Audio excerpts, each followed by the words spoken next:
Magandang araw po mga kababayan, welcome po sa Pinilang Halakbay. Ayan, naway safe po ang lahat. Medyo inuubo na lang po ako ng bagya at magaling na po ako. Di ba? Maganda po ang panahon, mag-garden po tayo at magmumukbang. Di ba? Lilipat ko po yung mga malalaking gulay na may bunga at magmumukbang po tayo ng alaminos, longganisa. Tara, samahan po ninyo.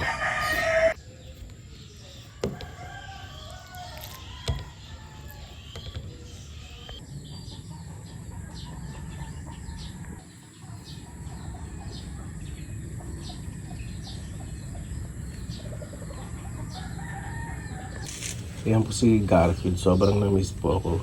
Ligaw na po sa po yan. Kawawa naman, maraming sugat. Pinakain ko na yan, kaya tahimik. Habang nagsasalabad po ako. Pag naglalakad dito sa bahay, sunod na sunod sa akin.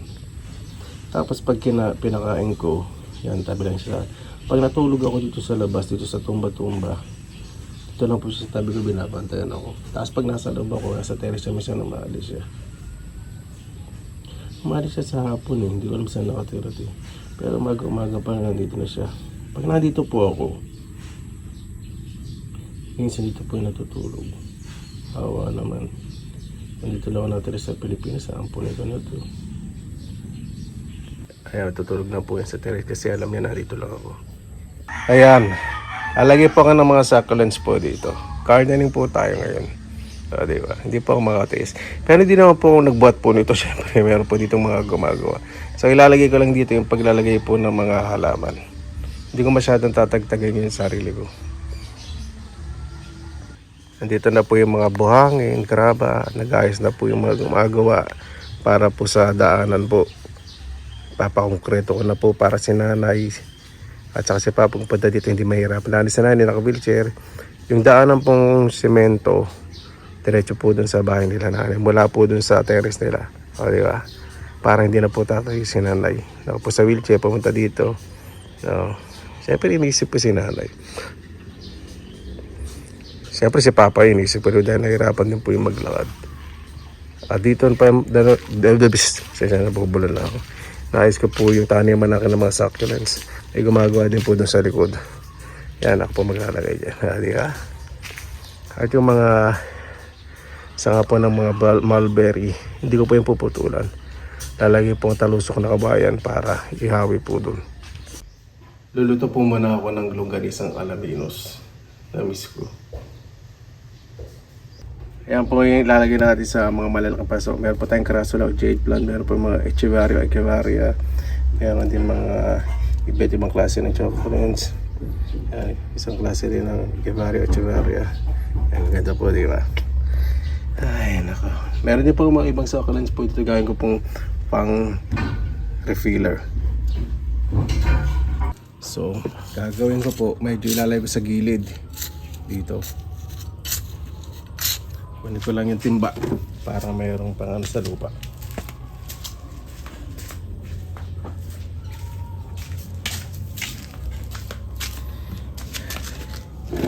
Mabait po ako ngayon. Sa longganisa nakasalang po. Maamoy ko naman po yun eh. Kapag nasusunog. Lagay ko muna dito sa... Maglalagay po kayo dito ng mga stable na mga halaman na ililipat. Yan, ibakat nyo yung lupa. Siksikin ninyo. Kasi gusto talaga ng succulent. Nasisiksik. Yan. So, yan na po yung shape at tignan natin to. Yan po. Ang ganda kasi meron ding tumutubo na pala. Diba? Nakikita nyo po yan. Hindi po itatapon yan. Dali lang balik ta rin po natin. Yung masyadong ay, nakabang sira. Ayun. Diba? So, okay na ako po yung pagkakaana natin. Lagay. Ito itatanim ko po sa malilit na paso. Tapos yung feeling sa gilid,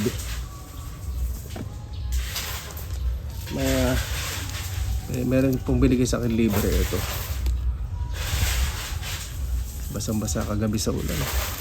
Ayaw ng succulent sa ganito. Kailangan po malinis na malinis.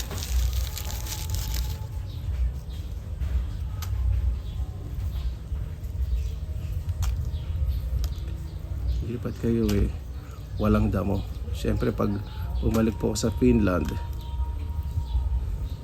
at least ito less maintenance na. Kahit bihira nila diligan, okay lang at hindi tubuan ng damo.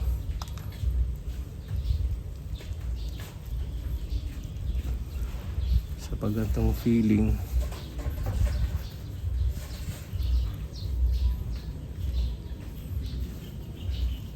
yan.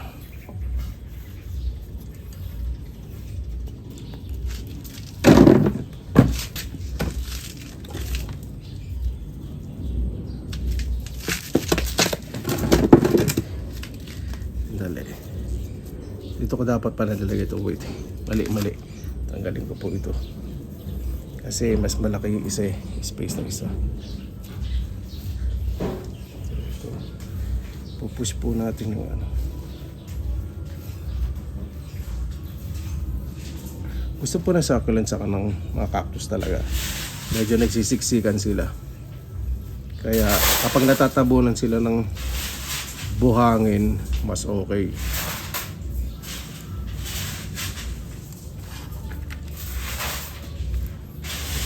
Talaga.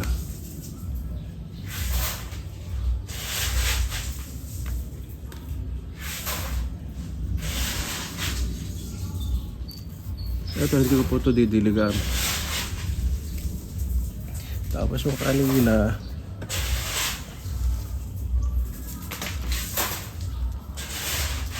ito, linisin din po natin. Itong paso po na to nakapwesto sa ilalim ng bubong. Kasi pag nag-uulan, ayaw nito masyadong basa. Siyempre ang temperature naman po kasi dito, ang weather, ang style po ng temperature, tama weather style. Humidity diba dito sa Bulacan. Sa Baguio medyo dry ang temperature, saka malamig. So talagang gusto po doon ng mga succulents. Saka ayaw po nito ng mga direct sunlight na matagal. Lalo na sa may humid na place tulad po dito sa Bulacan. Kaya maganda dito, medyo nalililiman. Ilisan pa natin mabuti. Tanggalin natin yung mga ilaw. Yan.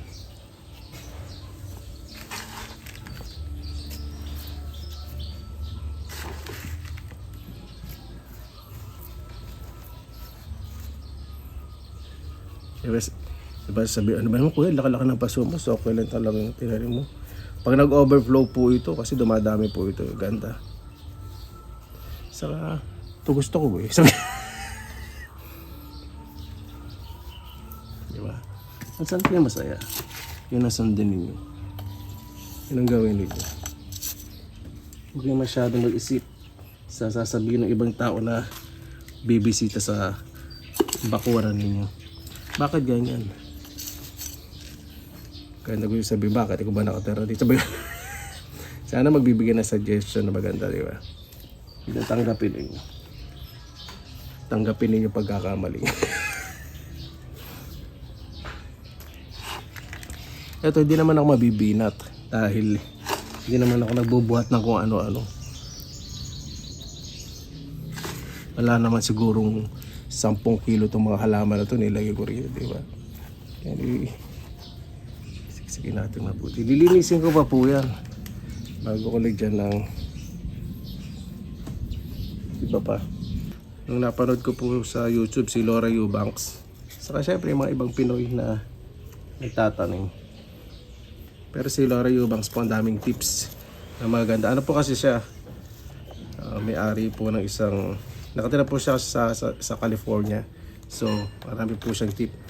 Karamihan kasi tumutubo doon syempre sa lugar niya, mga succulents. Gusto ko marami pa to.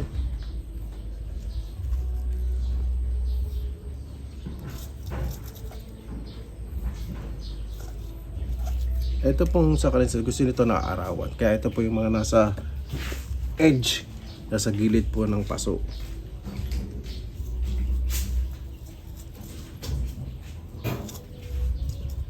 Kukuha pa nga ako kahit medyo leggy yung iba. Sorry, kala ko nakikita nyo itong other side kanina. So,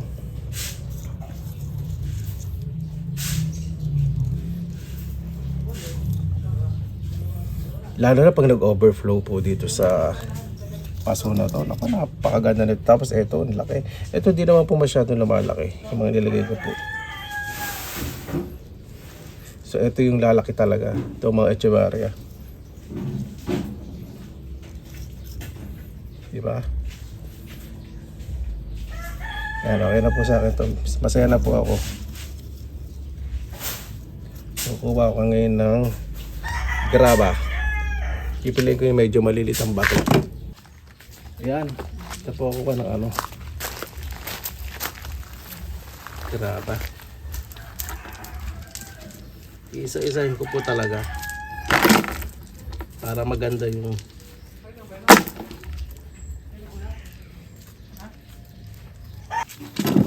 ayan, tama-tama. Naamoy ko na yung longganisa.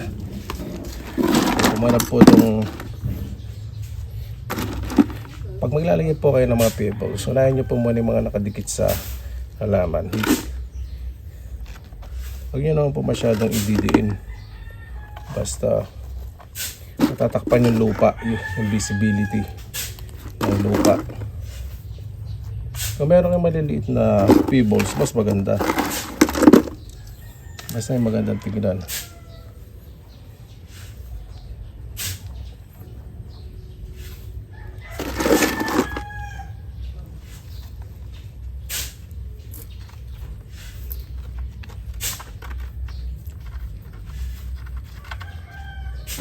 Balikan ko po kayo mamaya. Kain muna tayo, gutom na ako. Yan, di ba? Ito na po, longganisa. Meron din po tayong dalok na malambot po yung ginawa po ng kapatid ko bago po ko umuwi po dito sa Pilipinas. Kain na po tayo. Mabuhay! Yan. Malapit ka boy mabuhay po. Medyo pagaling na po ako ngayon. Ay, bago tayo sa pasalamatan po muna natin ang Panginoon. Panginoon, maraming salamat po sa biyayang binigay niyo po sa amin. Bigay na bawat isa po ay mas lumakas, lalo na po yung mga pinagdadaanan, physical, spiritual, mental, gumaling po. Kayo na po bahala po sa amin, sinusunod po namin sa inyo at sa amin. Susunod.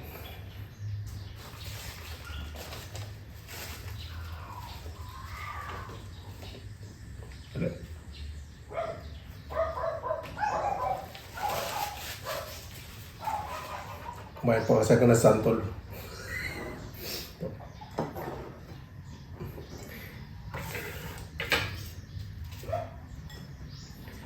Ay, naka. Ang totoong longganisa sa Pilipinas, kahit anong longganisa, makakain ko na uli.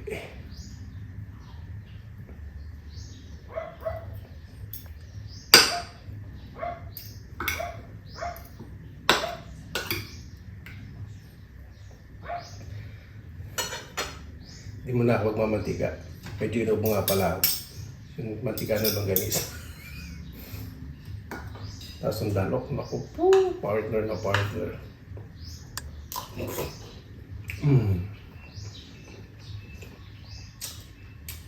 Yung asim ng dalok para ng panalo.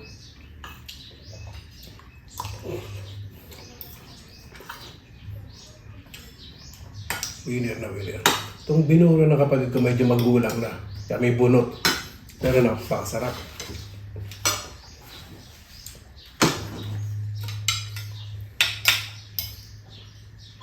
Kapatid kong bunso gumawa.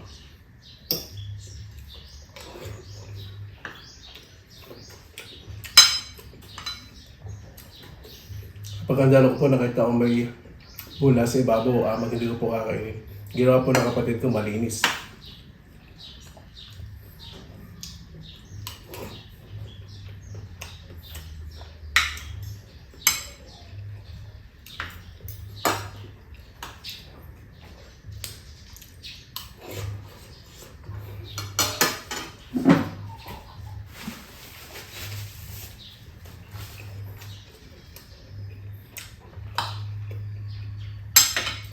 Hindi po ako makapagkamaya ngayon.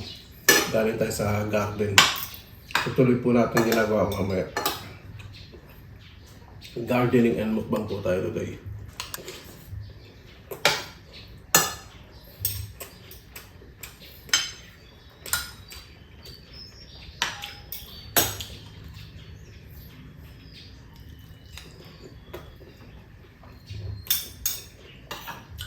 Hindi muna ako masyado magkakanin.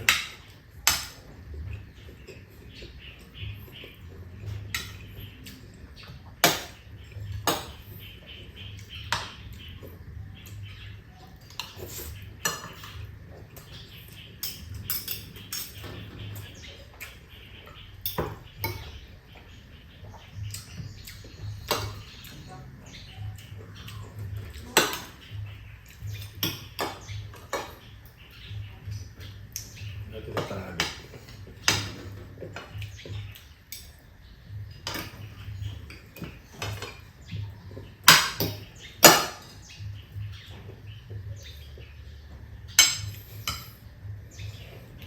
Ang nanay ko po pag nagbuburo po ng medyo magulang, ito po yung mas lumalambot. Pero yung mga biniyak po, yung mura pa, matagal po yung lumambot.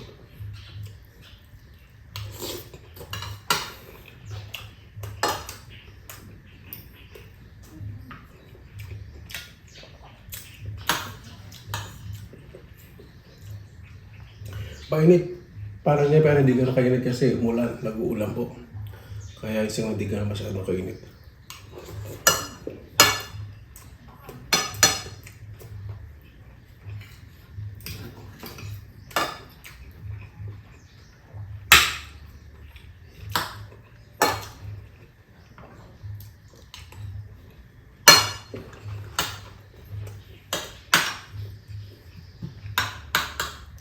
Wala pa rin ako masyadong panlasa.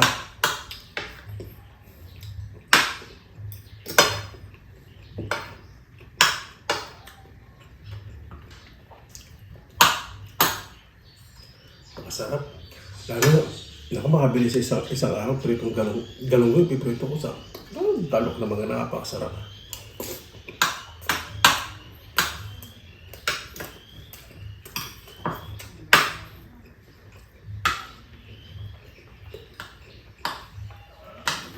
Ngayon po pag magtatag-ulan marami pong mabibilang galunggong dito sa amin.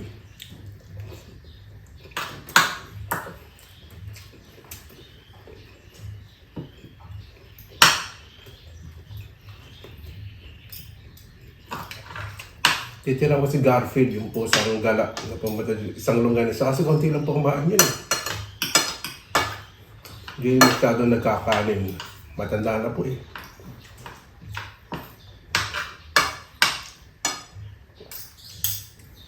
Garfield! Nasa likod ko. Sabi, Miss! Sandali lang sandali.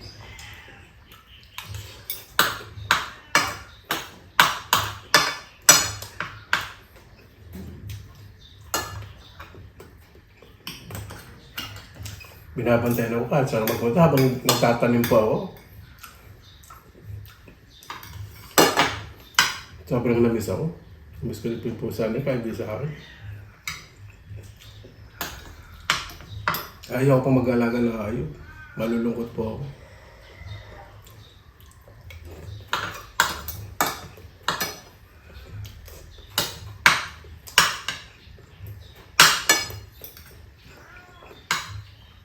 Dalawa na ititira kay Garfield. Tanggalin ko yung tali.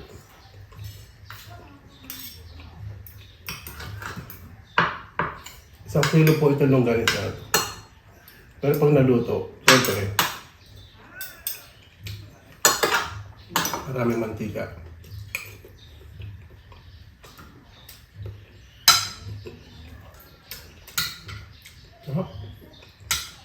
Itong dalok na ito.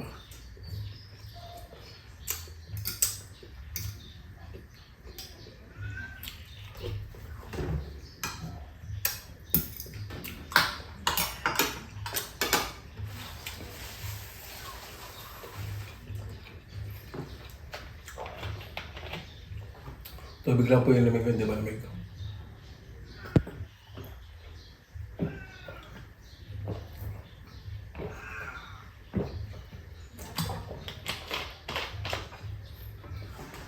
Hindi pa po tayo tapos mag-garden po pa ako. Pero pasalamat po tayo sa Panginoon sa pagkain. Panginoon, maraming salamat na po sa binibigay po sa amin. Hindi lang po sa pagkain na ito, sa pagising at ang aming kaligtasan. Dito po kami. Ang mahalaga po kasama po namin ang aming mga mahal sa buhay. Kayo na po bahala po sa amin. Sinusukan na po namin sa inyo lahat sa kanila Jesus amin. Paano po, makita po tayo mamaya sa gardening. Yan, nanay ko na dito kasi medyo umiinit na yung araw. Pagkatapos kong sumabsab. So, magiging diskarte natin dito. Bawas muna ako ng lupa ulit. Nakaupo naman po ako. Hindi po masyadong matatagtag. Ito medyo tatabasan ko itong ilalim para makaliti yung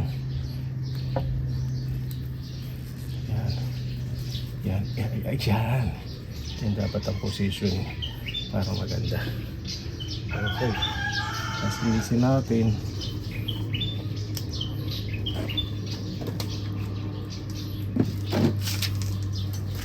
Salay ko yung jade plant. Ito yung jade plant din po. Bago tanggalin natin sa taniman, linisin natin kasi pag tinagal natin, linis natin, baka ma-disturb pa yung ugat, di ba? Okay lang yung moss. Kaya tatanggalin ko parang hindi, maganda nga yung moss tatakpan din naman yan pag lalagyan ko ng top dressing. Ibig sabihin pag lalagyan ko po ng pebble sa ibabaw. Just hold on. Just a second. Hindi akong persen kasi sarili ko yung magbigay na masyadong effort sa pagtanggal. Kasi syempre akong ma-stress yung magandang muscle ko. Kaya ganyan. Hindi natin iano sa dingding. Ganyan.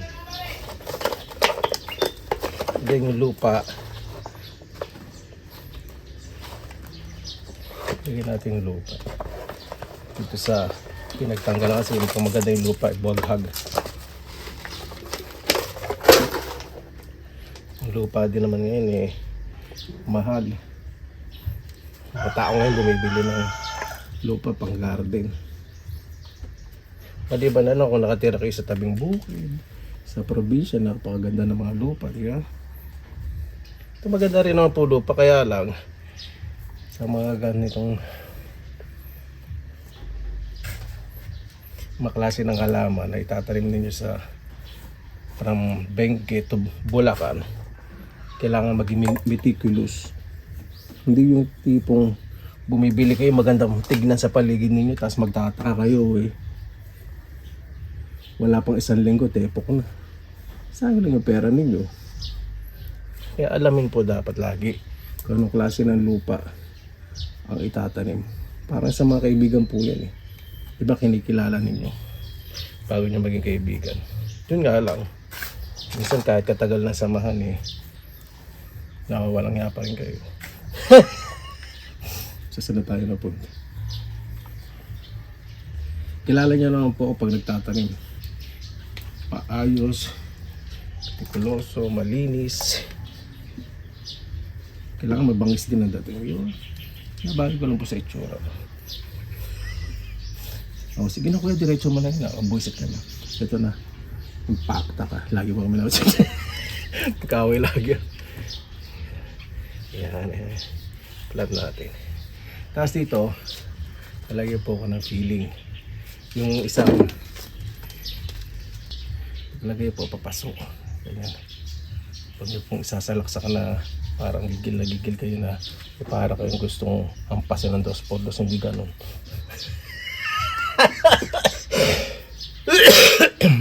Yan, medyo press natin ang bagya. At salaksakan natin ang lupa.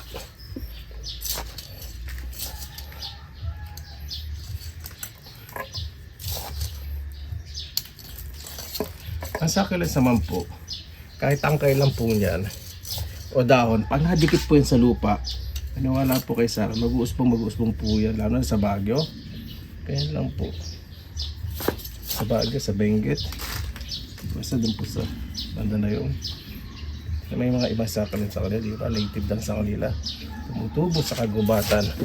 Huwag naman sana mapot-pot ng kagubatan.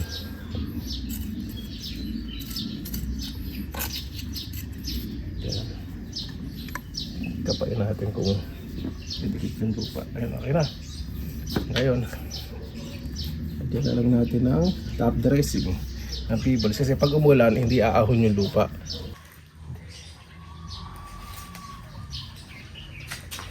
Dito sa harap, ito po itatanim po natin. Hindi ko po alam eh. Pakicomment na lang po sa mga nakakaalam. Saka ito po. Diba? Maganda. Dahil mababa lang po dito, ayoko pong umangat sa bakal. So, ganito lang po dapat. Tulad kanina. Ito maganda pesa dito. Malilim na. Pas lang po tayo dito ng lupa. Ito ang ganda nito eh.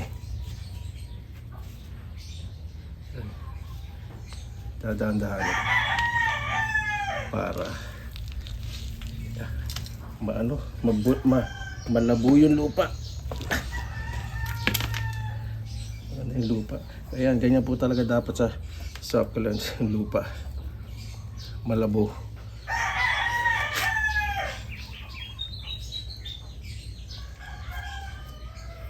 Medyo babalikan ko siya kasi baka masanggi pag may pumapasok po dyan sa terrace na mga bugalgal. Yan. Isin natin, tanggalin natin yung mga hindi ko muna nalinis, mali.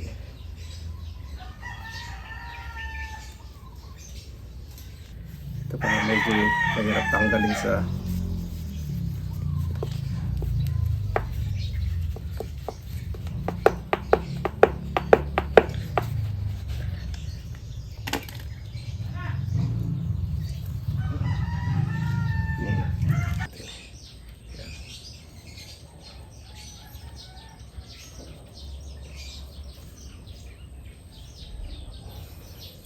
ay, sarap. Nakaka-relax. Nakaupo lang. Saka sa mga matatanda po, maganda paggawa rin kayo sa kanila na raised bed. Yung matataas po na mga taniman. Okay, matataas na paso. Okay, may patungan. Para, hindi maganda to rito. Para ano, hindi pa sila nahihirapan yumuko.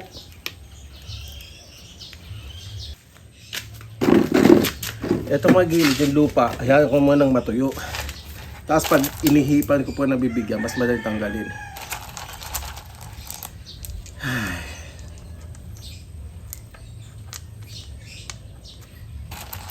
Gandaan kasi sa graba, pag naipit yung halaman, mas sisiksik po siya sa lupa. Yan po yung kagandahan po nun. Ayan, adi ha?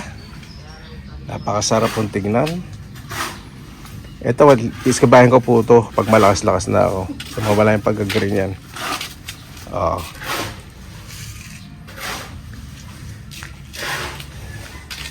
Siyempre dito yung mga gumagawa, kumukupo ng semento dun sa terrace. At yung isa dito. Ito pa yung pinagkuhanan ko po na mga pang-refill po dito. Yan. Ito pa sa likod. Pinakayos ko na lang po kasi ayoko po masyado magasakit. Kasi pag hindi ko po nilagay itong mga kamatis saka yung mga okra may mga bunga na po na nasa growing plastic bag, baka mamatay. O ayan, di ba? Mas maganda. Ayan na, yung mga talong po, lalaki na po ng laman po niya. Hindi ko po aanin kasi pupunlain ko. Laki ng bunga. Ayan na. Pero iba, anahin ko po yan. Sarap tignan yung okra, mamumunga na rin. Yung mga sili, maraming bunga. Yan. Yan. Tapos dito po, yung mga ibang bonsai, dito ko po ilalagay. Para mas maganda yung setup. Di ba? Sa mga nagtatanong po, ito po ay bignay o bugnay. Napakarami pong bunga. Pinalaki po ito ng ate ko. May tanim po siya kasi sa Bakuran po niya. Maganda po ano. Pwede po yung gawing juice, wine, jam. Sabi nga po na ng ate ko, bakit ang lalaki ng bunga ng bignay o bugnay sa'yo? Kasi mataba po yung lupa eh. Ganda po ano, laking bunga. Yan po, makikita po ninyo, puro hilaw pa. Hitik na hitik. Ito po yung mulberry. Ayan, napakalaki po. Papalipat ko po kasi nakanlungan po ng mangga, nagtatampo. Hindi po masyadong nagdahon. Mababaw pa naman po ang ano po niyan eh. Ugat dahil nung ilipat po niyan last year, pasanga po yan. Pinugat po ng pamangga. Ito po isang klase. Yung medyo mataba mo. Palilipat ko rin po kasi nagsasacrifice dito. Sandali lang gaan, pinagbibideo ako. Ha? Yan, ito. Lilipat ko rin po pag umulan para hindi magtampo. Ayan po mga kabayan, 1.8% ng sinisemento po dito sa daanan ay tapos na. Di ba?